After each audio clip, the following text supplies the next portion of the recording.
imagine the ideal life for you. And if you can support that lifestyle 100%, listen to this, from inactive component of your income, then you're financially free. What is the inactive component? An inactive component is the part of the income they pay you for the past, not for today. It does not depend on what you do today. You can go for a walk, you can go to sleep, you can go to Hawaii, lie on the beach. The money keeps coming because you have earned that by your previous life. If you want to know how much it is in your case, imagine a little experiment. I'm not suggesting it, but you should do that. And if you stop doing what you're doing today, and tomorrow all of us go to Hawaii for 1 year, that the percentage of money they will keep sending you every month, that's the inactive component of the income. People say at this point, usually I'm Zbig, excuse me, it's not very much in my case. I'm not too surprised. Number one, they don't teach you at school what the inactive component is. Number two, most of us don't have a mechanism that would create that. Okay? Robert Kiyosaki says, and this is in his book, I have it published right here. My original is the Rich Dad, Poor Dad. Okay? But he says there is 4 types of people in this world. Not from the point of view of how much money they make, but how they make their money. Okay? And he calls this a cash flow quadrant. By far, the most popular quadrant is employees. And if you work for somebody else today, you are in that quadrant. In this quadrant, there is a president of IBM who makes millions of dollars. And in that same quadrant, you have a guy that cleans the floor in McDonald's. Okay? And the common factor of these people, if you can be hired, you can be fired. Make sense? I mean, there's somebody in your life that controls that life. Now, why is that quadrant so important, so popular? Well, number one, our educational system is preparing us for just that. You know, when you were at school, what did they say? Finish the school, find a good job, right? I mean, that's because that's the only thing they know. They have what they consider a good job, and they want you to find one too. And number two, there is a perception, generally from people, that this is a good thing, that you know, if you're in that quadrant, you have easy life. Well, see, it's the owner of the company that has a headache. He has hard decisions. You don't have hard decisions. You don't have financial risk. You come to work and you leave work and go home, you watch TV and have your beer and can relax, right? But they pay you about 20% of what you bring. Why so little? Because the company has been put together not to make the worker rich, but the owners. But besides, if you're in this part, in this quadrant, there's a person in your life that is very important to you. I hope that you love them, and I hope that they love you back. That person is called your boss. Okay? Now, the boss holds your life like that in his hand. Okay? He decides how much your time is worth. He decides whether he should raise the number or maybe lower it. Okay? He decides when and where you can go to vacation. He decides where you can send kids to school. He decides if and when and where you can buy another house. And so people that don't like this kind of dependence, they go to the second quadrant. The second quadrant is called self-employed. Now, self-employed people always say about themselves, you know, I have my own business. And it's true. But the business is him or her. You know, they are the only mechanism creating income. Okay? So an example of this is going to be a doctor that has his own practice, a lawyer, a dentist, a construction business owner, a restaurant owner, a cleaning business owner. There's a lot of those are very popular things among the people from outside. You know, immigrants. I forgot the name. I'm one. Anyway, so in this quadrant, there's a big change in your life. Okay, what is it? Okay, you don't share the profit. All the profit goes in your pocket. Okay, it's not 20%, but 100% of the profit goes in your pocket. But you don't share the risk either. And so because of the risk, you have a tendency to work very, very hard in this quadrant. And so people usually in the first quadrant don't have enough money But in the second quadrant, they never have time. And they have a few ulcers, usually. It's very stressful. Okay, the third quadrant is the big business owners. Now, if you have a business and you want to know if it belongs here or here, now here's the answer. There's a very simple test to find out if you're in the big business. And here's the test. If you can leave your business for 6 months and nobody will notice, and you're there. In other words, your business functions with you or without you because there is a system that works for you and you're not there. People say, is it possible? Can I have a business like it? Yes. Yes, everybody knows Microsoft, right? Ever heard of the name Bill Gates? A couple years ago, Bill Gates stopped working in the Microsoft. Did you notice? Did Microsoft notice? No. It's working very nice because for the 30 years, Bill Gates has created a system that could work for him when he was not around. Okay, so it is possible. And the last one is that investors. Once you have money, and a lot of it, you can have your money work for you. Now, here's a very important question that Kiyosaki is asking. Which quadrant is the best one? You know what his answer is? None of them. None of them. In every quadrant you can find multimillionaires, and in every quadrant you can find poor people. So the quadrant alone is not deciding if you can be successful. Okay? It's not guaranteed. Well, then which quadrant is the best for you? I don't know. Depends on your way of thinking. Depends on your goals in life, okay? On your character. And there's one common feature on the left and on the right. And what made Robert Kiyosaki famous is right here. It's that distinction that he introduced to the whole world to understand how it works. On the left-hand side, you can exclusively active income. You may make a lot of money, you may make a little money, but you have to be there to make it.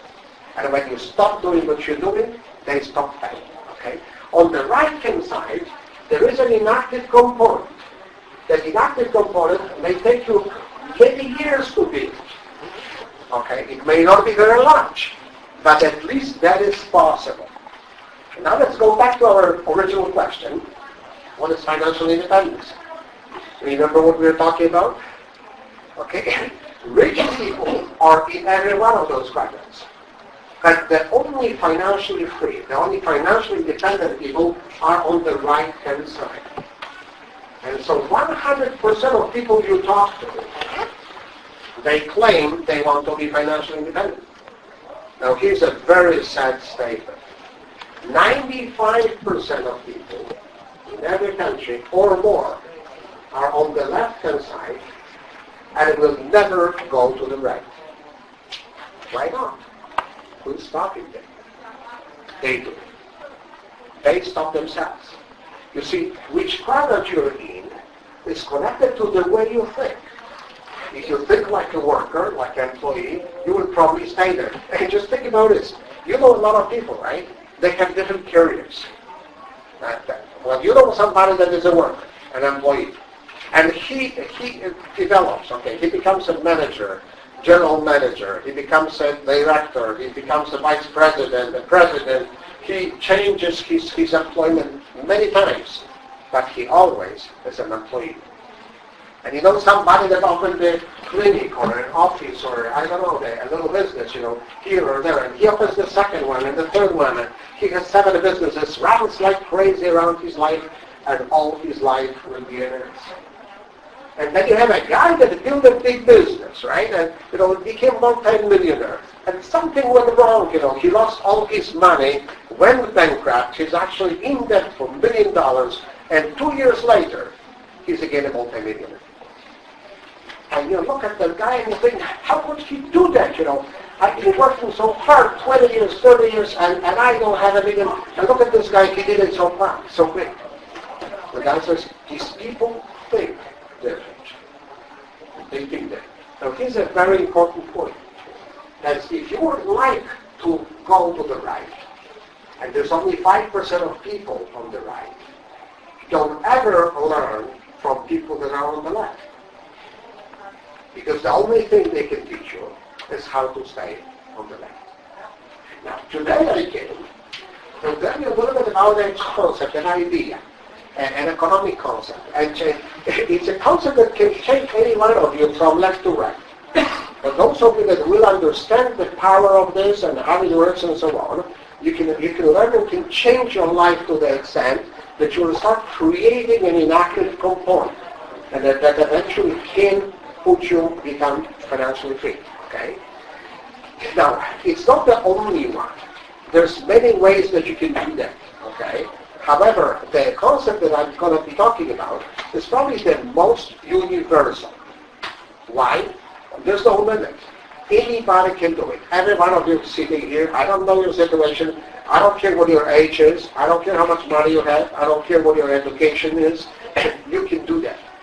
And that universality is the power behind this concept. Now, I'll define the concept first for you, and then we'll go over all the definition very, very exactly so that you get the answer to all your questions. Okay? We call that concept interactive commerce. Interactive commerce, what it is, we are teaching many people around the world how to shop on the internet using prosumer mechanism.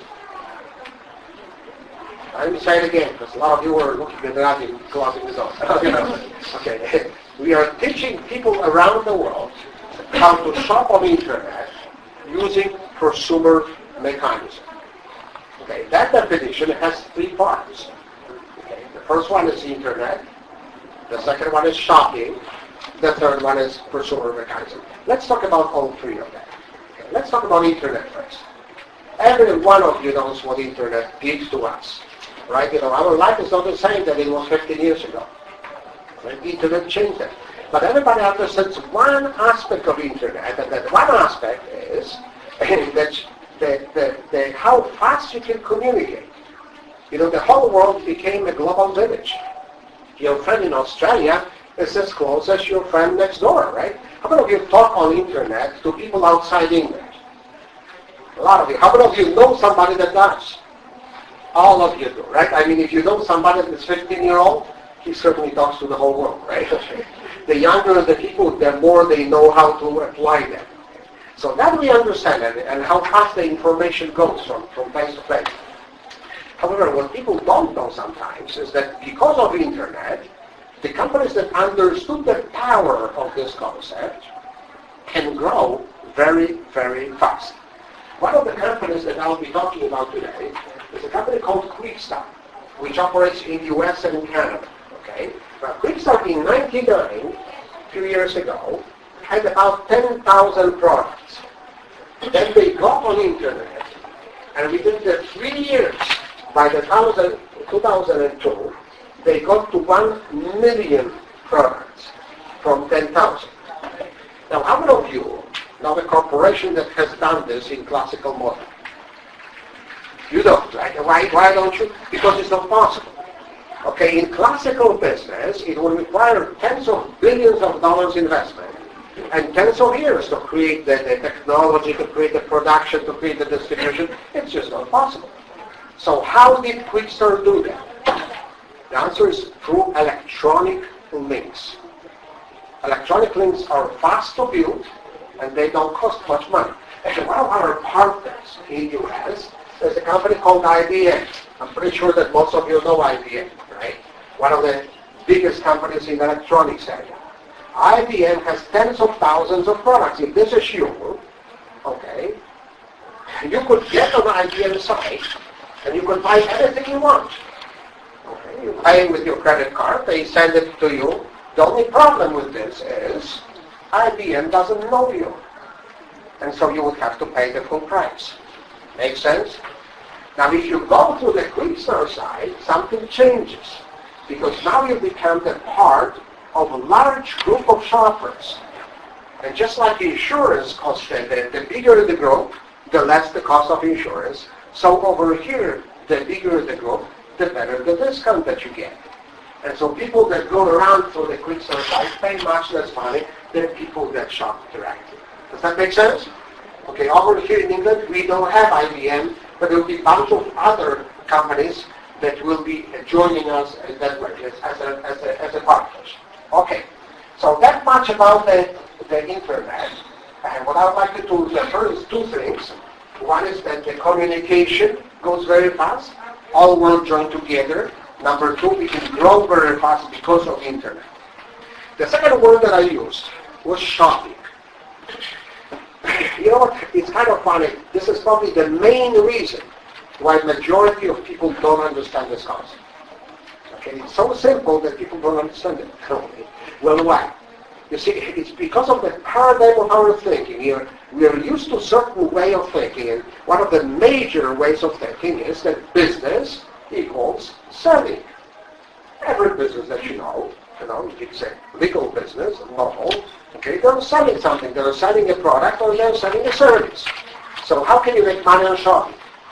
Now that I will explain when you go to the prosumer mechanism, okay, in a second. But before I do that, let me ask you this question. What is the biggest difference between shopping and selling? The biggest difference is the geographical range. Let me explain what I mean. Okay, imagine that this is a product. Okay, that I came here and I have the best toothpaste in the world. And I offer you this toothpaste, you can sell that toothpaste, you can make a lot of money.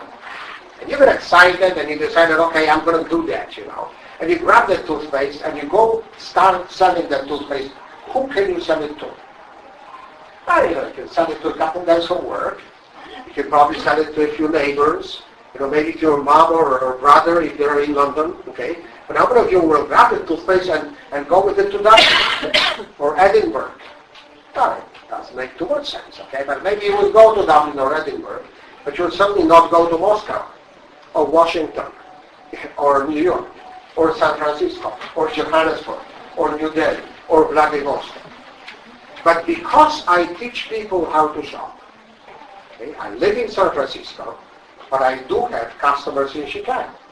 I do have customers in New York and Florida. I do have customers in London, in Edinburgh, in Dublin. I have customers in Moscow, Vladivostok, Johannesburg, and New Delhi. How did it happen? You see, I taught them how to shop on the internet. And at that moment, my role is finished. They know how to do it. So anytime they need something, they get online. They go click, click, click with the mouse. They order the products. They pay. The company brings those products to them. I don't participate in that transaction. But because I was their teacher, at the end of the month, I get a few pounds for that. Does that make any sense? You see the power of teaching people how to shop? Okay.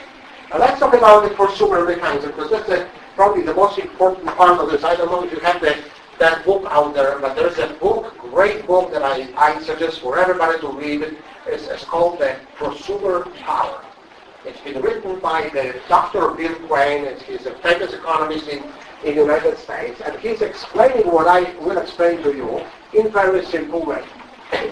See, first of all, he invented that word prosumer. What is prosumer? Well, producer is a person that makes money on products. Consumer is a person that spends money on products. Prosumer is a person that makes money while he spends. Each time he spends money, they pay him. Well, that sounds good, right? If that was the case, you guys would be all the time in the shopping centers, right? They pay you for each time that you go there. Well, the thing is that you cannot do that in a shopping center because they don't have that mechanism. You cannot do it in this little store at the corner.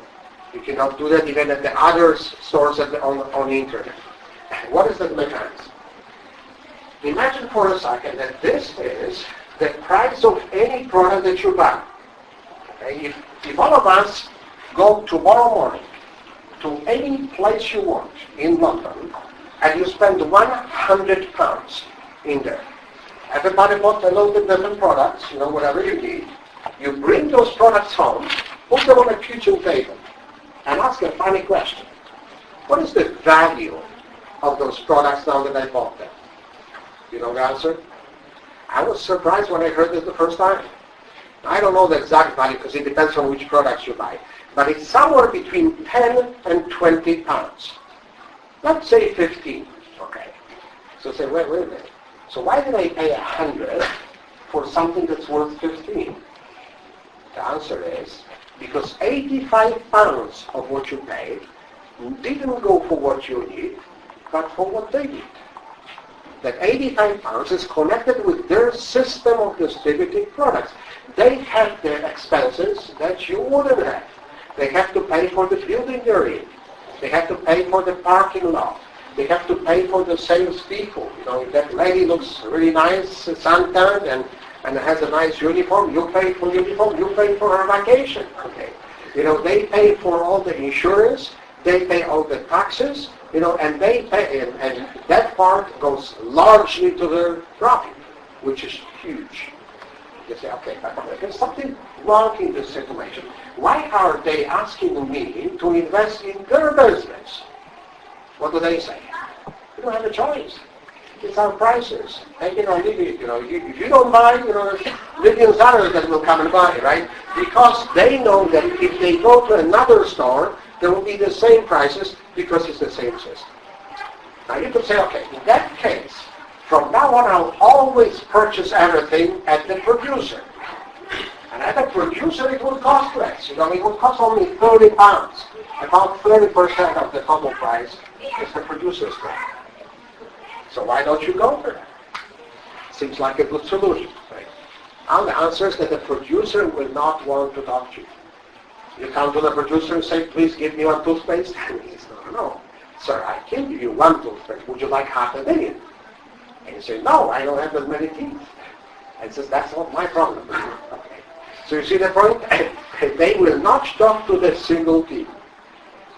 And so people give up and pay this unnecessary extra 70% and pay this for ages to the same person, the same guy. You know, I don't know how many of you have bought a brand new car for the owner of the supermarket that is close by.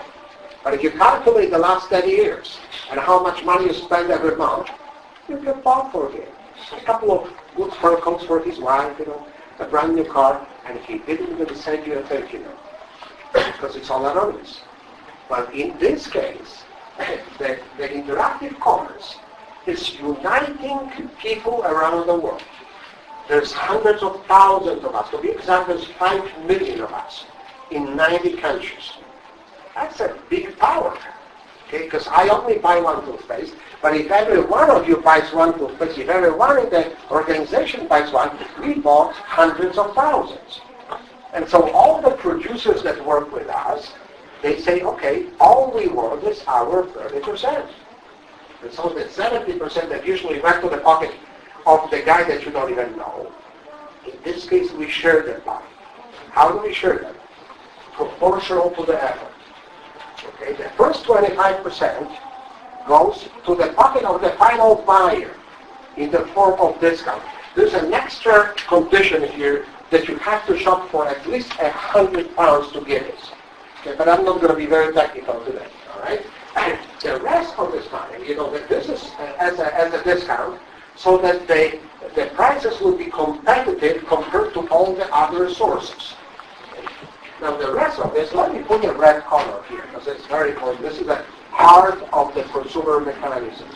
Out of this, we create a teacher's fund.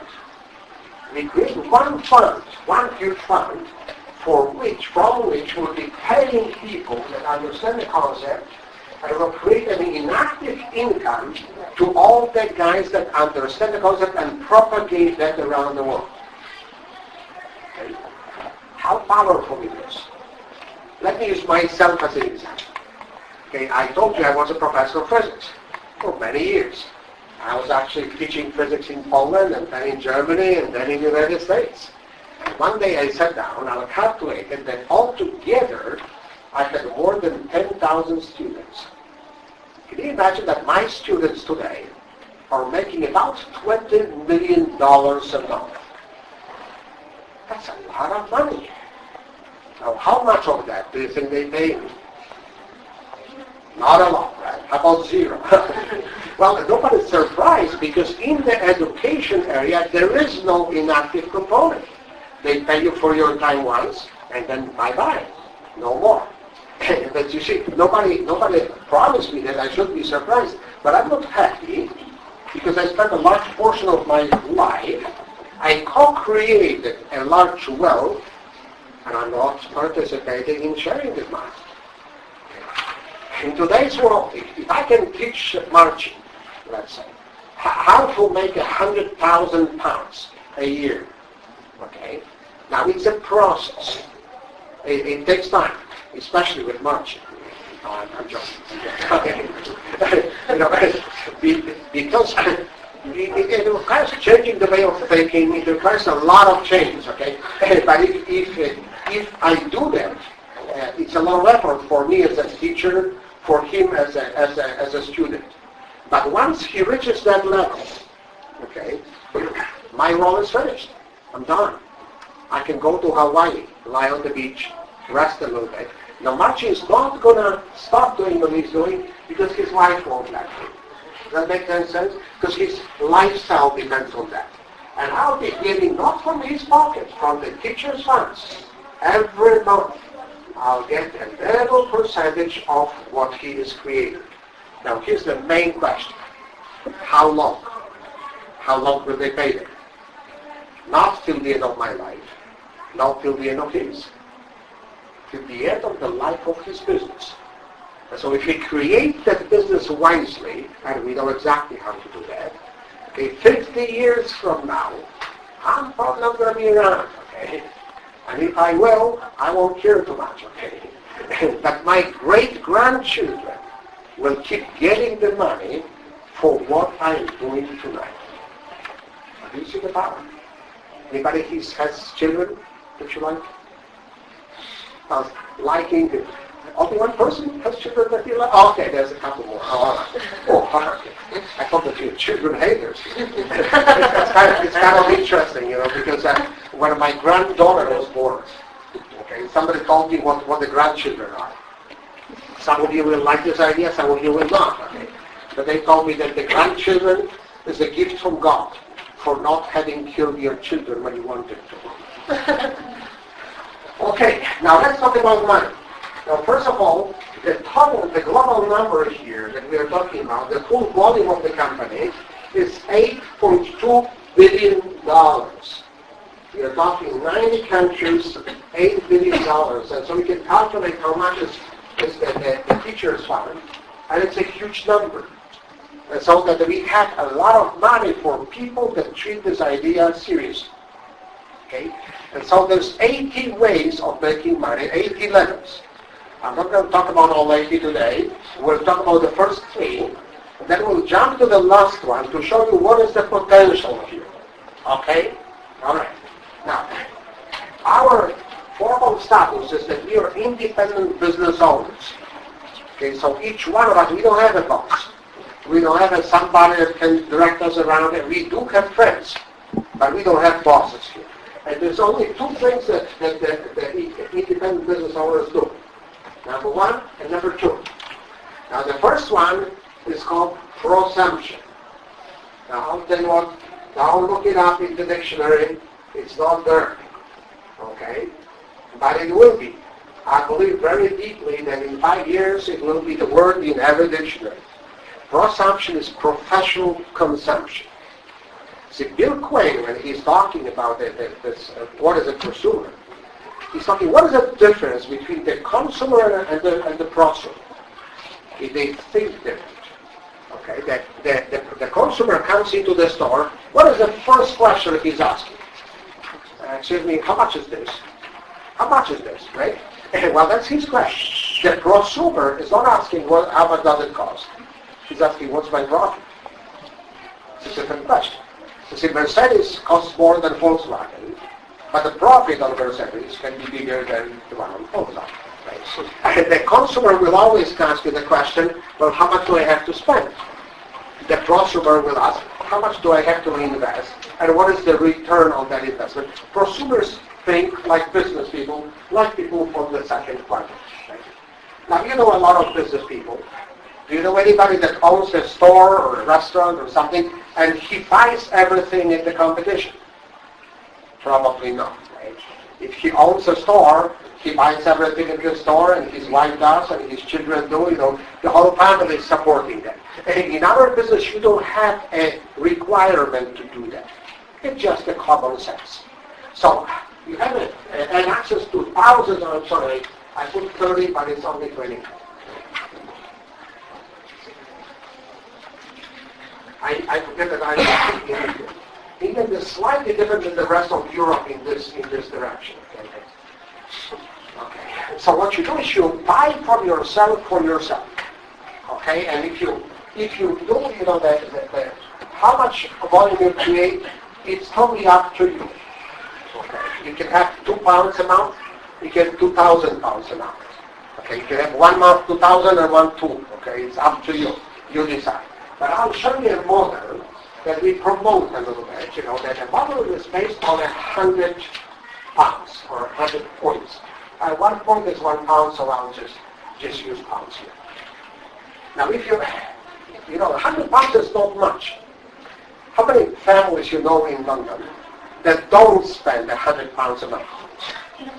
Not many. It's kind of self-lovable, but there are some exceptions. There are some poor students, some retired people, and so on. If they are, that's not a big deal, because we can teach them how to recommend a couple of customers.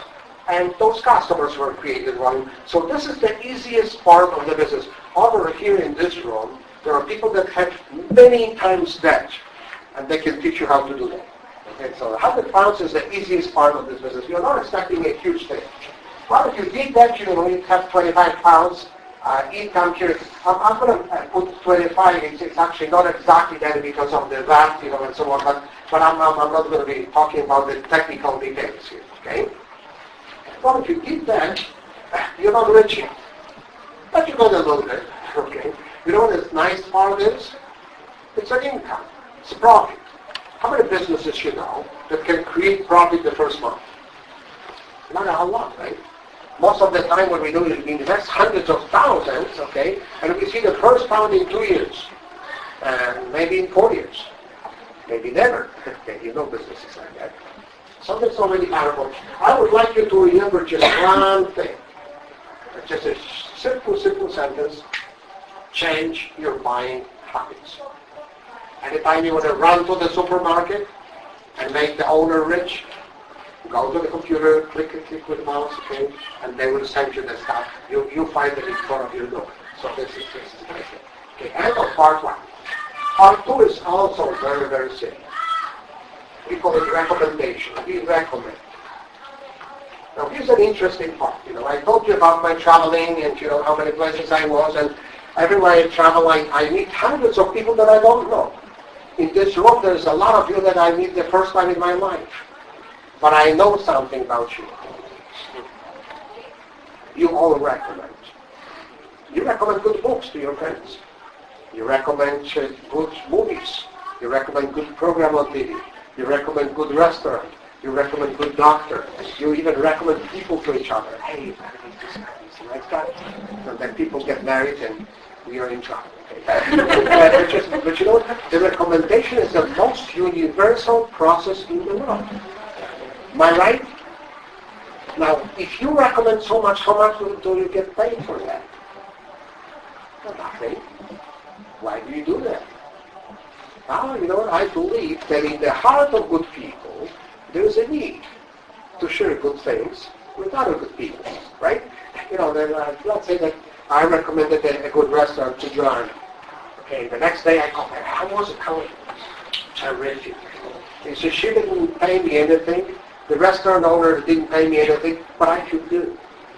And so the recommendation works under one condition. You have to believe in what you recommend. And this is why it's so important that you understand the power of this concept. If you do, you will have no problem recommending. If you don't, you simply will not recommend. So if you don't understand anything from today's lecture, come back again. There will be another lecture, there will be another speaker, and so on. Okay. And every one of us has to be recommended by somebody, and so you will also have a recommending person. Whoever invited you here tonight will be your recommending person. So we call that person your sponsor. Now, sponsor is not a boss. He cannot tell you anything. He cannot force you to do anything. Sponsor will be your friend. You see, we have a couple of very interesting tricks in this business Very important to understand. That trick number one. We don't pay anything to your sponsor for helping you get started, for helping you get registered. We are not in the recruiting business. Okay? But your sponsor wants to make money. The only way for him or her to make money is to help you make money first. And sometimes the second trick, the more they pay to you once you grow, okay, the more they pay to your sponsor, but not from their pockets, from teachers' funds. And so every one of us will be working with a team of people. And I'll tell you a little bit about your teams in this room in a few minutes, okay, when we finish. But you'll be working with a team of people, and the team wants you to succeed. And you know what? And that's another problem that people don't understand. Why? Because in classical business it makes no sense. Now imagine for a second, okay, that I am the owner of the best restaurant in London. Okay?